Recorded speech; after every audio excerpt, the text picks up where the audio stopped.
দেখেছি যে উলুবেড়িয়ার মানুষ যখন অন্য স্টেটে কাজে যায় তখন তাদেরকে আক্রমণের শিকার হতে হয়েছে।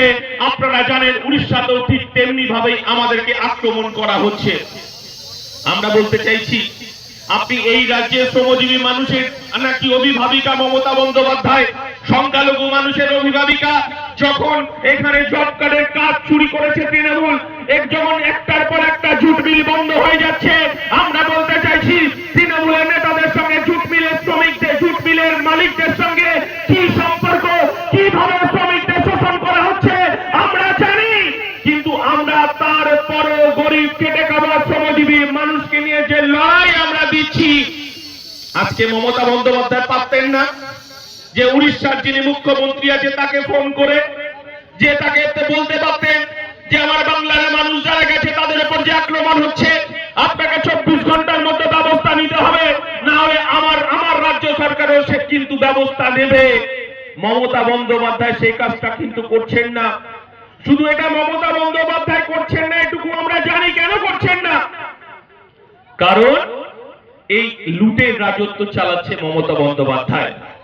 কারণ আমরা জানি উড়িষ্যাতে বিজেপি সরকার চলছে, কারণ আপনারা ইতিমধ্যেই জেনে গেছেন যে এই রাজ্যের রাজ্য সভাপতি শ্রমিক ভট্টাচার্য কি বলেছেন।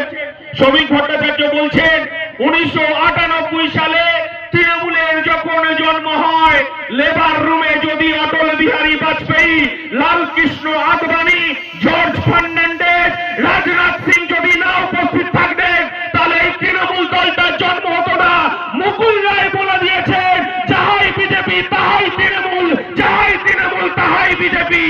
আমরা বলতে চাইছি বারুইপুর পূর্বে দাঁড়িয়ে অভিষেক ব্যানার্জি বলছেন যে এই বাংলায় যখন 77 জন এমএলএ, বিজেপির এমএলএ শুভেন্দু অধিকারীরা আছেন, তখন তার মাথা ব্যথা নেই। মাথা ব্যথা এই ছিপছিপে রোগা ছেলেটা ভাঙর দিকে নজর পড়েছে।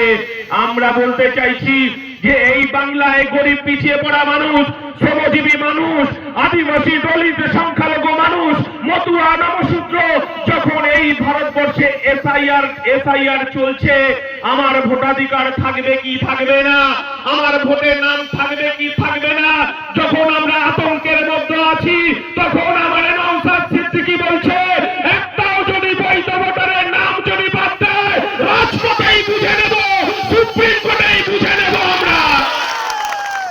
আর মমতা বন্দ্যোপাধ্যায় ভেবেছেন যে এই আপনার এসআইআর এর মধ্য দিয়েই আমার বাপ জেঠা কাকা, যার কবরস্থান, যার মাদ্রাসা, ঈদগাহ, এতিমখানা যখন উমিদ পোর্টালে 5 দিনের ডেটের মধ্যে তুলতে হবে, আমরা বলতে চাইছি মমতা বন্দ্যোপাধ্যায় শুনে রাখুন, হিজাব পরে আপনি যত ইনশাআল্লাহ সুবহানাল্লাহ করুন, এই বাংলার সংখ্যালঘু মুসলমান তারা তাদের বাপ জেঠা কাকার কবরস্থান রক্ষার লড়াই 2026 লড়াই আমরা লড়ব মমতা বন্দ্যোপাধ্যায়ের বিরুদ্ধে। কারণ মমতা বন্দ্যোপাধ্যায় তিনি হিজাব পরে ইনশাআল্লাহ সুবহানাল্লাহ লড়ালে তিনি বলেছিলেন ডাবল ডাবল মাদ্রাসা হবে, ডাবল ডাবল স্কুল হবে, ডাবল ডাবল কারখানা হবে, ডাবল ডাবল আপনার মাদ্রাসা তৈরি করবেন। আমরা তো বলেছিলাম মমতা বন্দ্যোপাধ্যায় আপনি হিজাব করে ইনশাআল্লাহ সুবহানাল্লাহ করে আপনি এই বাংলা সংখ্যালঘু আমার মা বোন ভাই চাচাদেরকে ধোঁকা দিয়েছেন।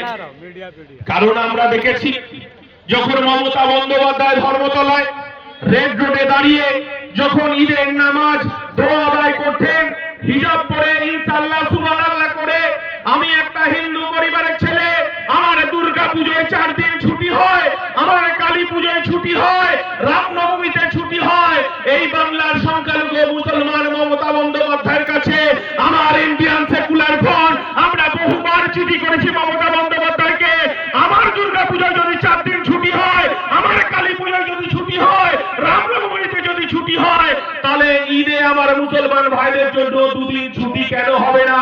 এই জবাব মমতা বন্দ্যোপাধ্যায়কে দিতে হবে। এই বাংলার মানুষ, এই বাংলার সংখ্যালঘু মানুষ, আমরা যখন রাস্তাঘাটে বেরোচ্ছি তখন আলোচনা করছে এই লড়াইটা সংখ্যালঘু মানুষদের বাঁচার লড়াই। তার বাপ জেঠা কাকা, তার আত্মীয় স্বজন 400 বছর ধরে কবরস্থানে শুয়ে আছে, সেই কবরস্থানে দখলদারি মমতা বন্দ্যোপাধ্যায় তুলে দিচ্ছে বিজেপির হাতে। জিনিস ইন্ডিয়ান সেকুলার ফ্রন্ট মেনে নেবে না, এই কথাটা মমতা বন্দ্যোপাধ্যায়কে বলতে চাইছি। মমতা বন্দ্যোপাধ্যায়ের কাছে আমরা আশা করেছিলাম তিনি ফিতে কাটবেন নতুন নতুন কারখানার। মমতা বন্দ্যোপাধ্যায় 2011 সালের আগে মমতা বন্দ্যোপাধ্যায় বলেছিলেন সব হাতে কাজ চাই, সব পেটে ভাত চাই। তখন লাল দুর্গকে ভেঙে তছনছ হয়ে গেছিল এই বাংলায়।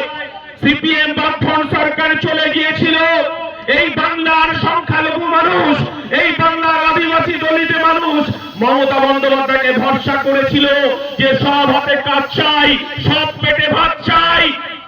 এইখানকার শ্রমজীবী মানুষও ভেবেছিলেন যে সিপিএম বামফ্রন্টকে সরিয়ে দিয়ে মমতা বন্দ্যোপাধ্যায় ক্ষমতায় আসলে আমার বেকার ঘরের ছেলেরা নতুন করে কারখানায় চাকরি পাবে, জুট মিলে কাজ হবে, জুট মিল আবার নতুন করে আবার একটা আন্দোলন তৈরি হবে। জুট মিলের শ্রমজীবী মানুষ তার নিজের জায়গাটা তৈরি করতে পারবে। আমার বেকার যুবকরা যারা পরিযায়ী শ্রমিক হয়ে বিহার, উত্তরপ্রদেশ, রাজস্থান, বেঙ্গালুরু, গুজরাটে কাজে যাচ্ছে, কিন্তু আমরা দেখছি আমার বাংলায় কাজ নেই। একটার পর একটা জুট মিল বন্ধ হয়ে যাচ্ছে, একটার পর একটা কারখানা বন্ধ হয়ে যাচ্ছে। আমার ঘরের বেকার যুবক সে পরিযায়ী শ্রমিক হয়ে রাজমিস্ত্রির কাজে যাচ্ছে, প্লাম্বারের কাজে যাচ্ছে। আর মুসলমান মহল্লায় প্রতিদিন জানাজার নামাজ হচ্ছে। আমার ভাইয়ের ডেড বডি আসছে পাড়ায় পাড়ায়, আমার ভাইয়ের ডেড বডি পাড়ায় পাড়ায় ঢুকছে, অকাল জানাজার নামাজ হচ্ছে। এর পরিবর্তন চাই। আর বাঘের বাচ্চাটা কিছুক্ষণের মতো এই মঞ্চে ঢুকবে। এই বাংলার নতুন পরিবর্তন চাই আমরা।